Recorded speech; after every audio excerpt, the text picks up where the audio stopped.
Hello, this is Johnny Cycles with CyclesGaming.com, bringing you another edition of Keeping Modern Janky.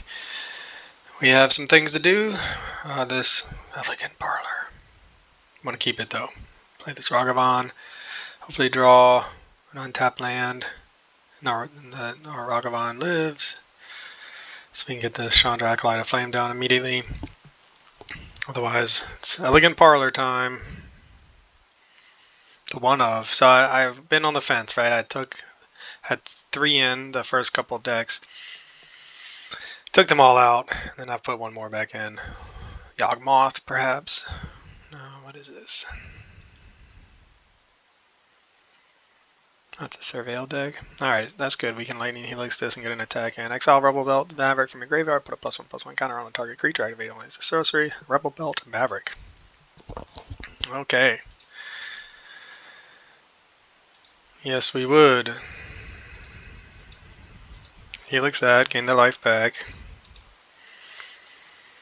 Get the treasure token so that if we end up drawing an untapped land, we can play the Chandra Torch of Defiance. So, this is I haven't talked about the deck yet. This is my 5th match.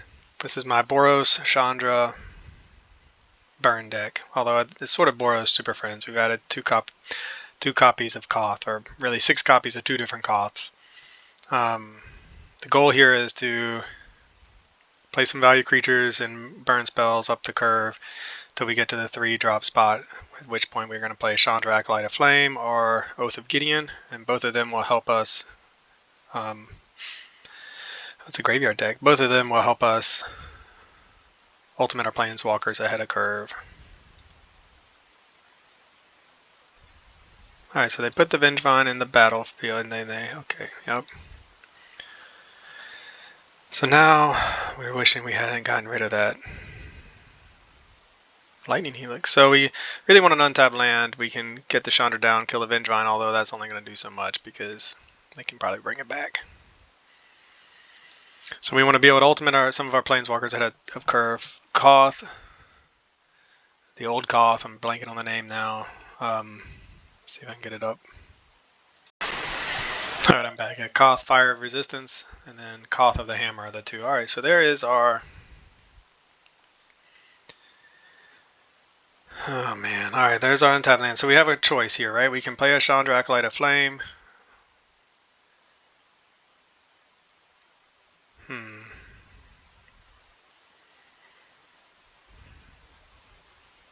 We can play Chandra Torch of Defiance and get rid of this Carrion Feeder. Whenever another creature with power 2 or less enters the battlefield under your control, Surveil 1. Exile it, put it. Okay, so they're tapped out. Oh man, so if we attack. Alright, I think we're going to play the Bloodstained Mire.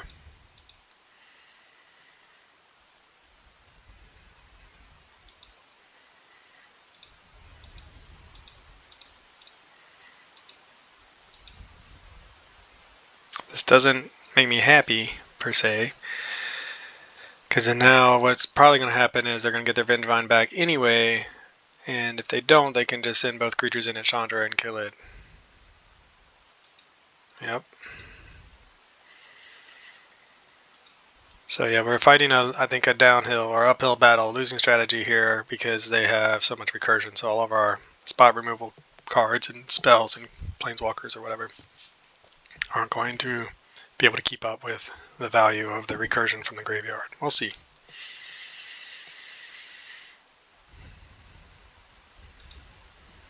Yep, Gravecrawler from the graveyard. So yeah, we're in trouble. That's okay. We don't play any graveyard hate either. So the second part of this deck is the transformational sideboard that is Burn. I take out all my... Yep, nice combo wombo we're seeing right now. Graveyard, sack the Gravecrawler, bring it back, sack it, bring it back, get the Vengevine, grow your Carrion Feeder, love it. Anyway, we have a transformational sideboard, so unlike many of our Boros builds where we might have Rest in Peace in the sideboard, now we just have a bunch of Burn.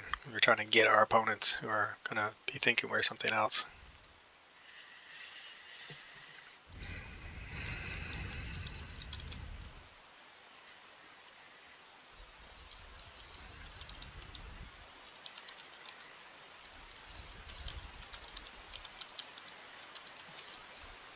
Big swing. Let's see, we have Chandra being attacked by Snarling Gorehound, and then the rest of us. The rest is coming at me, Vengevine and Carrion Feeder. Well, we will block. This Gravecaller can't block. Oh wait, we can't. We can't block? Menace. Okay. Read the cards.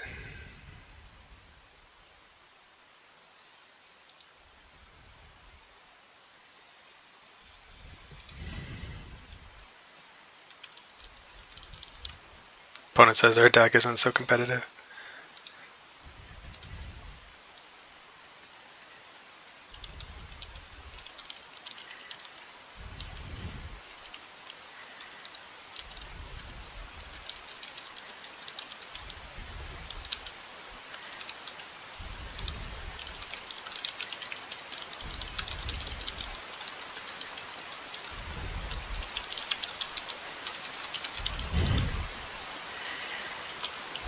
Alright. Now, what do we do?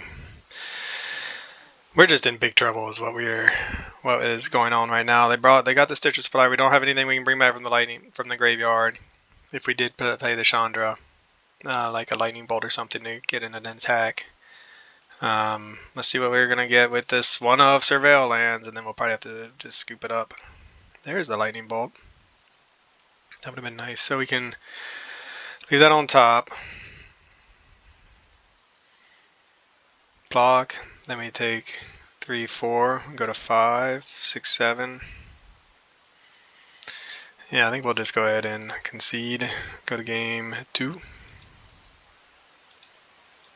There's Koth Fire Resistance. So yeah, we had a nice Planeswalker hand, but not to keep up with the kind of pressure our opponent was putting on us. But we can bring in our transformational sideboard plan of trying to burn them out before they can do what they just did to us. I don't think we need the Wear Tears. We can take the Wall of Omens would have been nice there just to give us a blocker.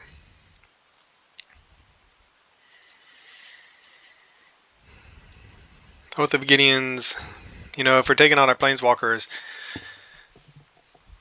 it does de-incentivize us, or incentivize us to cut it. However, it does also give us some trump blockers to help keep us alive, and just that's what we're looking for right now is buy time until we can burn our opponent out. I really like Chandra, Acolyte of Flame in the sense that we can flash back something. However, we saw there that we're probably going to be dead by turn 5, and the chances of flashing something back might, yeah, I mean, we might. Ragavan's not the great. Go out 1 Chandra, 2 Chandras, and 1 Oath of Gideon.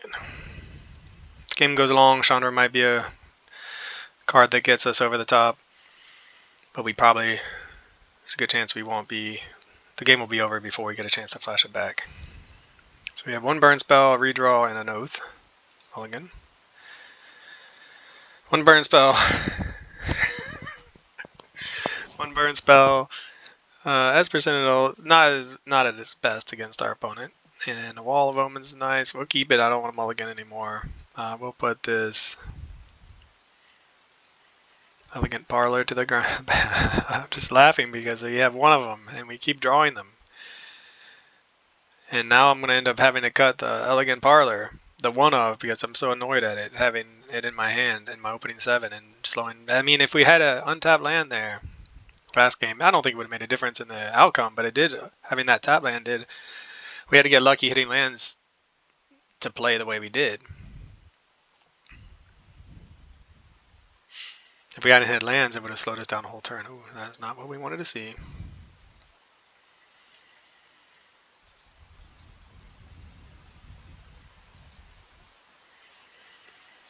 But at least we have a redraw. Let's hope it's not a land. I did increase the number of lands. Alright, we're up to 6 points of burn. Our plan right now is just to try not to die, try not to have to use any of our burn spells on creatures, and kill our opponent. That's unfortunate. They brought in Thoughtseize, brought it to get rid of our Planeswalkers. If they take their whole turn off, they did not. Alright, well now we have a lot more burn. 10 points of burn, and they're at 15. They'll probably take the Helix or the Boros Charm, I imagine.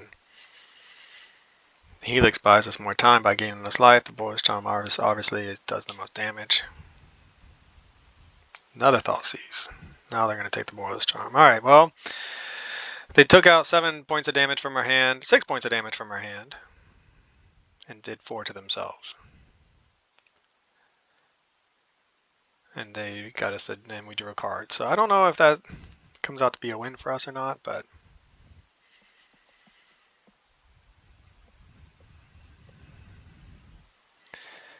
we can preserve our life total here. Hold on to this Oath of Gideon, since it's not really doing anything. This will also probably, I don't know if they have another Thoughtseize. If they do, that's fine. They'd go to 7. But they know what's in our hand, so this may bait out another Thoughtseize. May not. Who knows? I'm overthinking it right now. I'm trying to put myself in my opponent's shoes, which I'm not very good at, I don't think. Ooh, Souls of the Lost. I love it.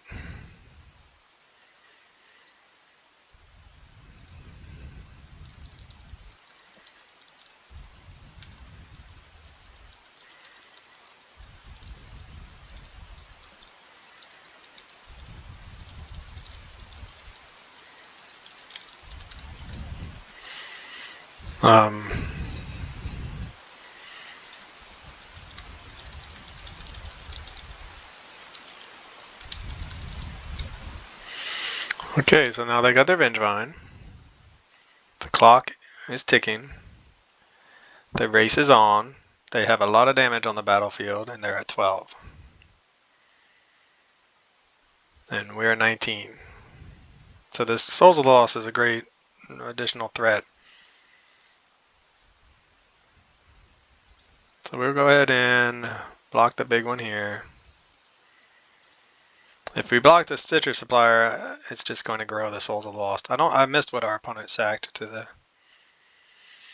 Souls of the Lost ETB, but usually I would sack the Stitcher Supplier to grow my graveyard even more and make it bigger when it comes down.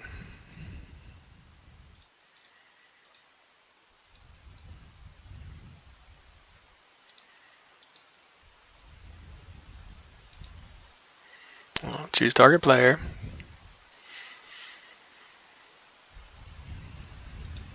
Will our burn install plan get there and be enough? Now that we are there at 4, ostensibly.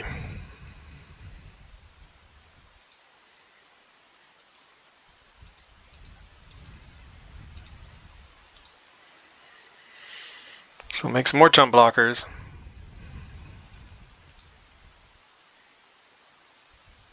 So they took out 6 points of burn. So our burn sideboard plan, they did 4 to themselves. So they took out, so they would be at 6 technically. So our sideboard plan of switching into burn has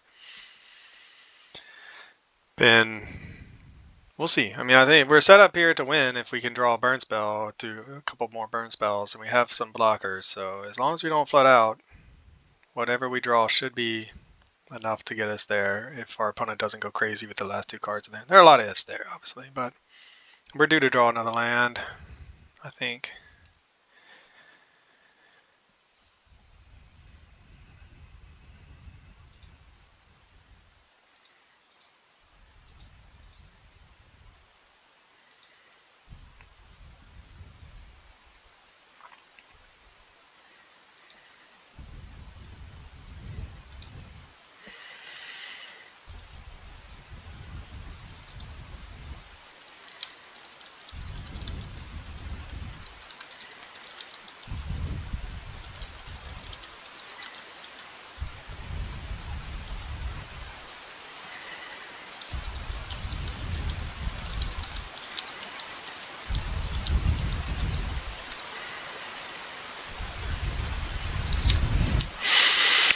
Alright, so now we need a land for this to work. We're still not there yet, but we're at 16. So as long as our opponent doesn't have a lot of life gain, we need to, now unfortunately, We still want a burn spell that isn't Searing Blaze. I guess I need to be more specific.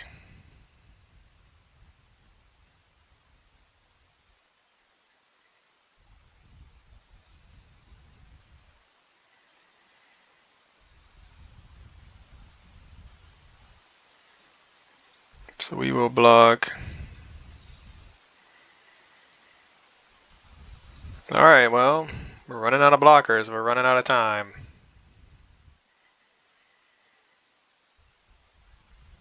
Another Insidious Roots. I'm not too afraid of that right now. We're just hoping to draw a Lightning Bolt. See, even a land doesn't get there because a land, we're dead on board. So there is a...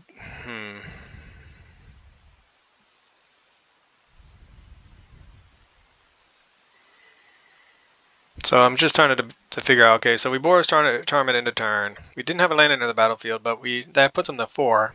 Let's say we draw a one of our Chandras, then we could, if they're at 4, we won't be able to win. If they're at 3, we can get the Lightning Bolt back.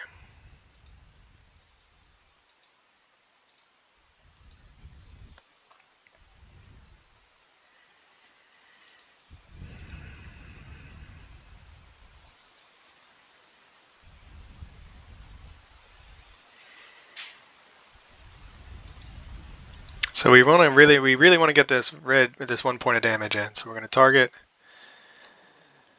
the Souls of the Lost. I'm not sure. I think actually it doesn't matter. We could target this. I mean, what I'm afraid of, and since I haven't played this, is them sacrificing a creature to fizzle it. All right, we need a burn spell off the top, please, deck. And there it is, the Lightning Bolt. Just got there. Wow. All right, so the alternative sideboard worked just barely. But the Oath of Gideon's almost cut them, and they saved the game for us. So maybe I should bring them back in. Without it, we would have died. We actually did draw a card off of Esper Sentinel. That was nice.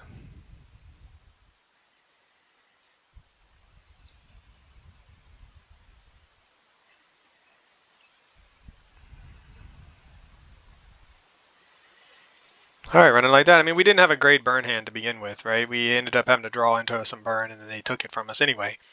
So maybe we'll get 2 lands and 5 burn spells here. And that's kind of what we're hoping to find in our alternative sideboard plan. But if you've been reading my articles and watched my videos, you know how much I love Souls of the Lost. And this is one of the decks. All right, so we have 4 burn spells. This is what we wanted to see. Get the Esper Sentinel down if we want. Oh, that looks like they'll Thought Seize us. Nope, just Carrying Feeder. The one awkward part about this hand is that we don't have double red.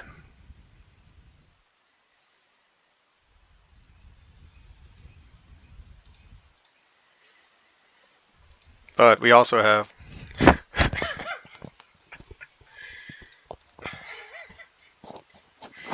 Now I know what it feels like to be a burn player and look at your hand and just be like, well, they're dead already. But they're not quite dead, but 3, 6, 12, 16 points of damage already on the battlefield. Or 16 points of damage in our hand. And the only thing is we just need to close the gap with a little bit more another red source to help us do 2 things in a turn. I did not mean to get the Sacred Foundry. That was not. Can I take it back, deck? That might cost us the game. I meant to get a mountain. Oh well. Okay. It is what it is. Too late now. Could have gotten the attack in there, but I'd rather keep the Esper Sentinel to block if they get a Vengevine down next turn, which is very likely. Seeing as I think they've had a Vengevine down on turn 2 or 3 every game so far. It'll push. Paying for it so we don't draw more burn. Alright, other than shocking ourselves, if we draw another red source, then our plan is coming together. We're going to get the Oath. We have the Oath of Gideon if we need to start protecting the life total and a handful of burn to try to burn our opponent out. And they're helping us. by shocking themselves. Will we be fast enough? We really just want another red source. I also got to experience the, not in this match yet, and I don't expect it to be, but the angst of dying to burn and being accused of it not requiring any skill. That was from one of the Tron players, as if drawing natural Tron requires a whole lot of skill either. It's not a fair thing to say any deck doesn't require skill. Every deck does. So we should be at 16 now.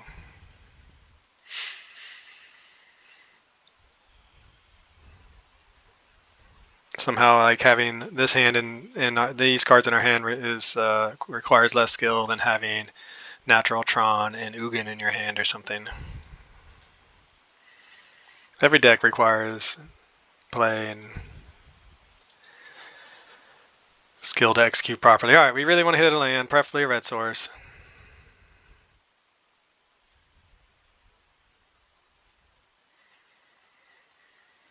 Looks like they do not have any way to gain life or protect themselves, so that's good.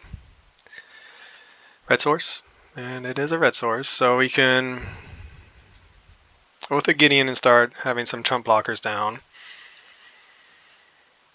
We're at 14, we're going to 13. I think they're just dead though. Right, so we can go, they're at 12, we can do 12 points of damage, so I think we can get there.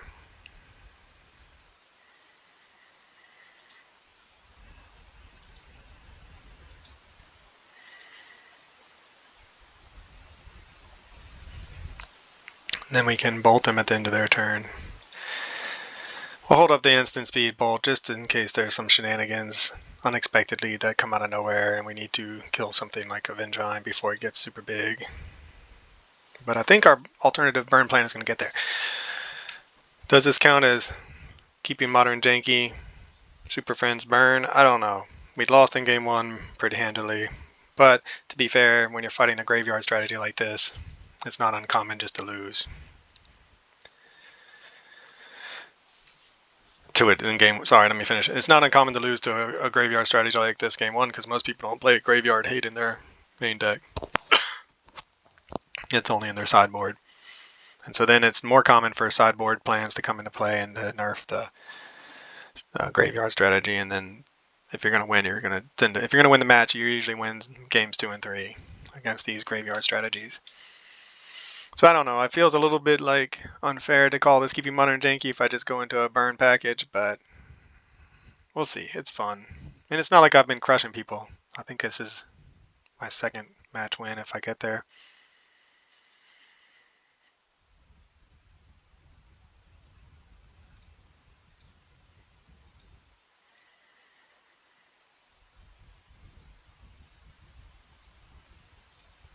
And it looks like we might. So we will Lava Spike. And Lightning Bolt. And get there on the back of burn. But hey, we got the match. And good game. Valho 84. For CyclesGaming.com. This is Johnny Cycles. I'll catch you on the next one. This has been another edition of Keeping Modern Janky with Johnny Cycles. Thanks for watching. Be sure to check out my website, CyclesGaming.com, for original Magic the Gathering content. You can read about my Commander decks or my Janky Modern brews. My latest article is about the Zombie Precon and its effect on Commander. I give you a couple different deck lists. If you're interested in a science fiction/fantasy novel, be sure to check out my book, The Podkind. I'm publishing it serially, a couple chapters every month. Again, thanks for watching. Check me out on YouTube, Johnny Cycles. Click that subscribe button. I'd really appreciate it, and I'll catch you on the next one.